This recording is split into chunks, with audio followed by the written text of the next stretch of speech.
श्रीमद् वाल्मीकि रामायण के अनुसार, वाल्मीकि रामायण में उत्तरकांड में ब्रह्मलोक की अप्सरा पुंजिकस्थला, वो पुंजिकस्थला नाम की अप्सरा ही शापवश कुंजर नामक बानर की पुत्री के रूप में उत्पन्न हुई।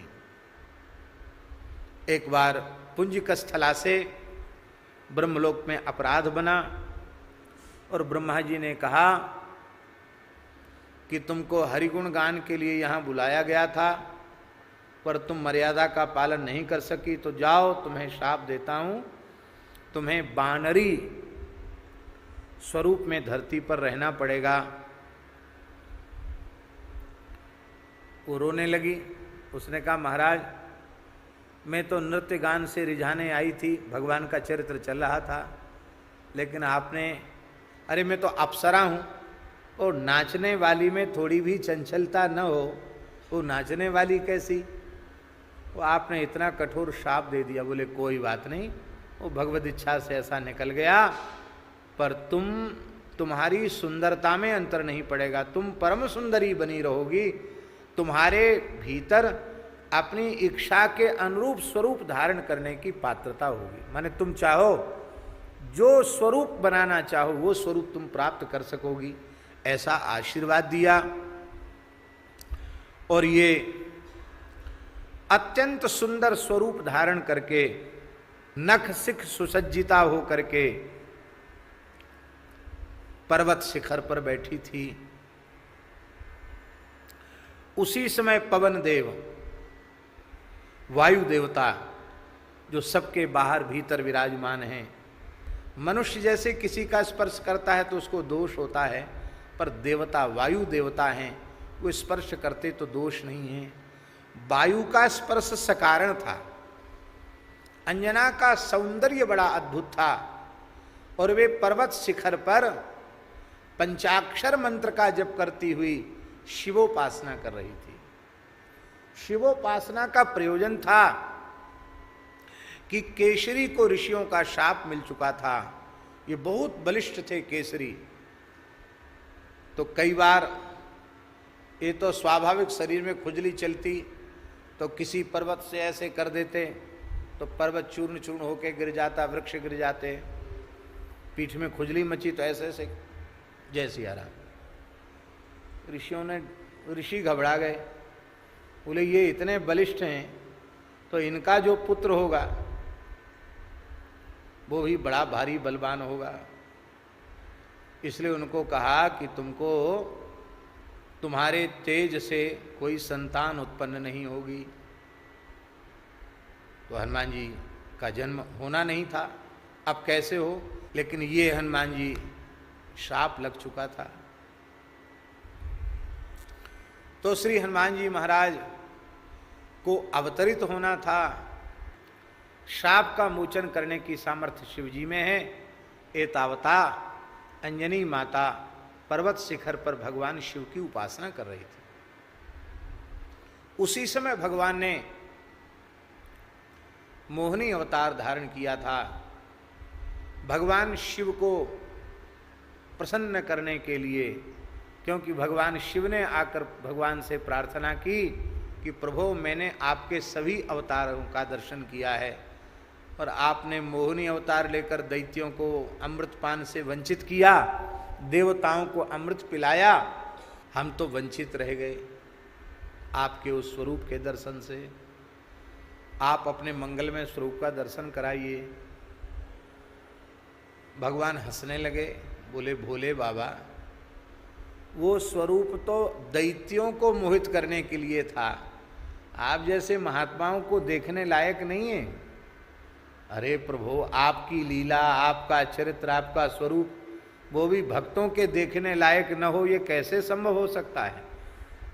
जब आपका स्वरूप है तो वह हमारे दर्शन के योग्य क्यों नहीं? आप मेरी अभिलाषा को पूर्ण कीजिए। भगवान बोले हो जाएगी। और भगवान शिव विराज रहे थे कैलाश में। इसी बीच में दिव्य वातावरण वन में प्रकट हो गया, और मोहिनी भगवान, पुष्पमय श्रृंगार धारण किए हुए मोहिनी भगवान फूलों की गेंद अपने चरण से उछालते हुए, चरण से उछालते हाथ में ले लेते, हाथ से उछालते तो चरण से उछाल देते, अपने चरण से हाथ से ऐसे ऐसे उस गेंद को खेल रहे थे। इस पैर से उछालते तो इस हाथ में पकड़ लेते, इस पैर से उछालते इस हाथ में पकड़ लेते। उनके शरीर का सूक्ष्म वस्त्र पवन के वेग से उड़ता, उस दिव्य सौंदर्य को देखकर भोले बाबा यह भी भूल गए कि बामांग में पार्वती जी बैठी हैं, ये क्या सोचेंगी। हमारे बड़े पुत्र कार्तिकेय जी बैठे हैं, कनिष्ठ पुत्र गणेश जी बैठे हैं, ये सब हमारे तमाम पार्षद यहाँ हैं, ये सब अपने मन में क्या सोचेंगे। ये भगवान शंकर कुछ नहीं सोचे, वो सीधे मोहिनी भगवान के पीछे दौड़े। अब मोहिनी भगवान आगे आगे और भगवान शिव पीछे पीछे। ये लीला क्यों हुई? क्योंकि इस लीला के माध्यम से भगवान शिव को अवतार लेना था।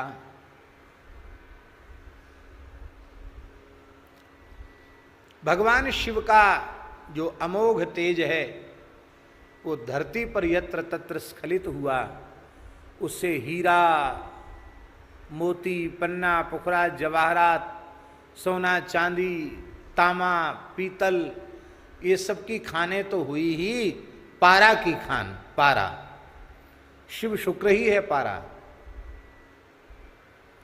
और उस दिव्य तेज को, अमोघ तेज को जब विंध्यगिरी की ओर से निकले भगवान शिव, तो उस समय भगवती की आज्ञा से, भगवान की प्रेरणा से ऋषियों ने उस दिव्य तेज को एक दिव्य पात्र में, पत्र पुटक में स्थापित किया था। और उसी समय भगवान शिव की आज्ञा पवन देव को हुई और पवन देव ने ऋषियों से वह दिव्य तेज मांगा। और अंजना माता जो तप कर रही थी, उनके दक्षिण कर्ण मार्ग से वह भगवान शंकर का दिव्य तेज उनके उदर में स्थापित किया। अंजना माता को लगा कि किसी ने मेरा स्पर्श किया है, दिखाई कोई पड़ता नहीं पर मेरा किसी ने स्पर्श किया है। तो वे क्रुद्ध होकर शाप देना चाहती थी, मैं परम पतिव्रता, मेरा स्पर्श करने वाले तुम कौन हो? वायु देवता प्रकट हो गए, भगवती आपके पातिव्रत में कोई अंतर नहीं आया, क्योंकि मैं तो वायु हूँ। वायु तो सबके भीतर भी रहता है और सबके बाहर भी रहता। वायु के स्पर्श से किसी को दोष नहीं होता है। देवताओं के कार्य की सिद्धि के लिए, देवताओं की विपत्ति दूर करने के लिए, श्री राम कार्य की सिद्धि के लिए भगवान शिव ही तुम्हारे गर्भ में पधारे हैं। परम पराक्रमी बलशाली पुत्र होगा, ऐसा कह करके पवनदेव अंतर्धान हो गए। और ये वाल्मीकि रामायण के किष्किंधा कांड के 66वें सर्ग में भी ये कथा संकेत रूप में आई है। और शिव पुराण आदि में जहाँ भगवान शिव के अवतारों का वर्णन है, वहाँ हनुमान जी के रूप में शिव जी प्रकट भये हैं, वहाँ भी कथा आई है। बोलो भक्तवत्सल